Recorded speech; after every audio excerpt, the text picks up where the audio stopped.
Parang gusto ko ng burst. Choco sundae. Dagdagan mo ba? Hindi, wag na. Take out na lang yun. Oo.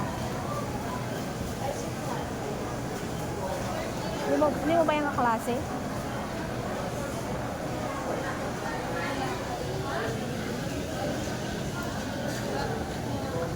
Kaklase mo yung kaharap mo.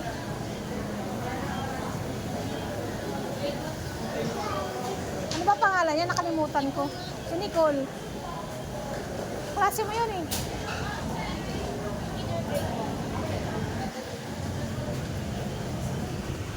Si Nicole. Anak yun ng mataba. Si mataba na nanay. Yung maingay dun sa Cardones noon. Naalala ko na. Basta naalala ko na si Nicole. Yung mataba. Aray ko, bakit ito? Saan tayo? Baka dito. Wala, hindi na tayo.